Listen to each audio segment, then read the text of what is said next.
உங்களுடைய பாதத்துக்கு மல்லிகை முல்லிகை மறி மறி கொழுந்து பலவிதமான மலர்களும் எடுத்து உங்களுடைய பட்டு ஆடைகளாய் துடைத்து இருகரம் குவித்து சிறந்தாண்டி வணங்கி எமது வாதத்தை பணிவதனால நீ எனக்கே பணிவியா வர வேண்டும். அதுவே மிக்க மகிழ்ச்சிங்க சாமி. ஆனால் இந்த தினத்துல இதுவரைக்கும் உன்னை சிறையில போட்டிருந்தேன். திருமணம் செய்த நாள் முதலாக இருந்து இதுவரைக்கும் அன்று நாள் சிறையில போட்டு விட்டு சென்ற மன்னவர் இன்னைக்குதான் சிறையை மீட்டு உன்னை நான் சந்திச்சுக்கிறேன். என்ன காரணம் தெரியுமா? என்ன காரணம்? உன்னை எதுக்காக நான் அழைத்தேன்? அழைத்தாய்?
சரி. ஆனால் நான் காவலுக்கு பேரான பெரிய தந்தை தர்மபுத்திர மகாராஜரை காவலுக்கு போறேன். அதனாலதான் உன்னை நான் கூப்பிட்டேன். நல்லா இருக்கு விநாயகம். திருமணம் செஞ்ச நாள் முதலாக இருந்து அன்று கல் சிறையில போட்டு விட்டு போனீங்க. இன்றுதான் கல் சிறையில இருந்து என்ன மீட்டு வரவழைத்திருக்கிறீங்க சாமி. மன்னா, திருமணம் செஞ்ச நாள் முதலாக இருந்து என்ன எதுவுமே செஞ்சதில்ல. அதனால இன்றுதான் என்ன அழைத்தீங்க மன்னா.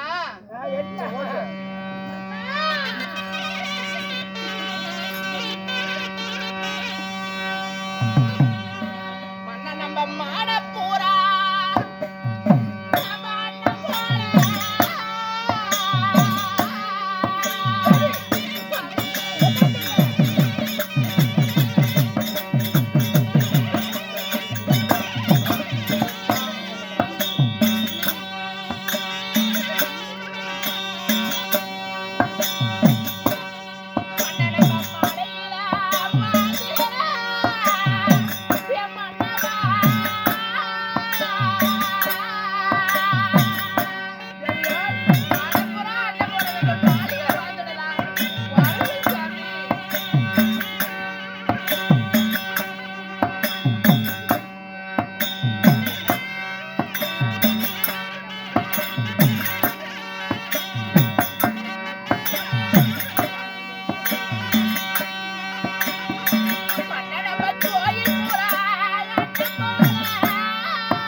இருவரும் ஒற்றுமையோடு ஒரு இடத்துல சேர்ந்திருக்கிறோம்.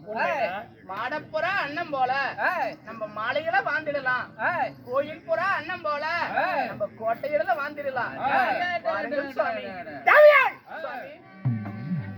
பேரான பெரிய தந்தை காவலுக்கு நான் போறேன்னு சொல்றேன். புரிஞ்சு கொண்டாடி சந்தோஷமா இருக்கிறது எப்படி தெரிஞ்சுக்க உன்னை சிறையிலே போட்டு கிடந்திருப்பேன், சிறையிலே போட்டிருப்பேன். இதுக்குதான் உன்னை அழைத்தனா? இப்படி நீ சொல்லுவது தெரிஞ்சிருந்தா மீண்டும் என்ன சிறையில போட்டிருப்பீங்க. இங்க பாரு, நான் காவலுக்கு போறேன், நான் போயிட்டு வந்து பிறகு பேசிக்கலாம். அண்ணா, பேரான பெரிய தந்தை சம்மருக்கு காவலுக்கு புறப்படுறீங்களா? என்ன அதுக்குதான் அழைத்தீரா? சாமி என்ன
எங்க பெரியப்பா காவலுக்கு போறேங்கிறேன், சைன வாட்டி ஏண்டி போக கூடாது?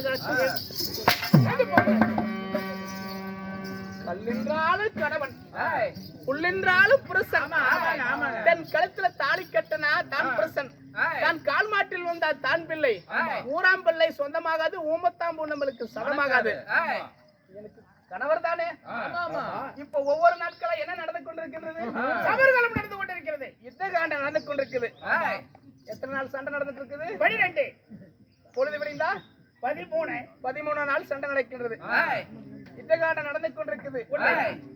இந்த காண்டத்தில் 18 நாள் பாரத போர் 12 நாள் சண்டை முடிஞ்சிருச்சு. முடிஞ்சா 13 நாள் சண்டை. ஏதாவது ஒரு இடையூறு நேர்ந்து விடும். மனைவி சொல்ல மந்திரம் என்று சொல்வார்கள். நிச்சயமாக என் வார்த்தை நன்றாக கவனமாக கேட்டு ஒருபோதும் உங்க தந்தைக்கு காவலுக்கு வேண்டாம். தேவி வேண்டாம், வாருங்கள் சாமி. நான் சண்டைக்கோ சபருக்கோ போகல, காவலுக்கு மட்டும் தான் போறேன். காவலுக்கு நீங்க போறீங்க. காவலுக்கு செல்ற இடத்துல ஏதாவது ஒரு இடையூறு நேர்ந்து விட்டா அப்படி நான் நடந்தா நான் விடுவனா என்ன? நான் யாரு?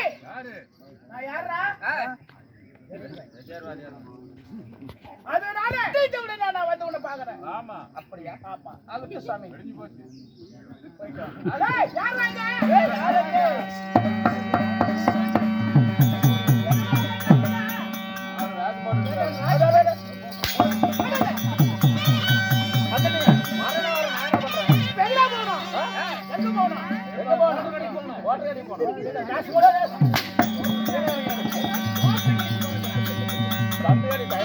பாடி ஓடாரு மகன். சரி, பாடி ஓடாரு சென்று என் தந்தையாகிய தருமனுக்கு நான் காவல் இருக்கணும்.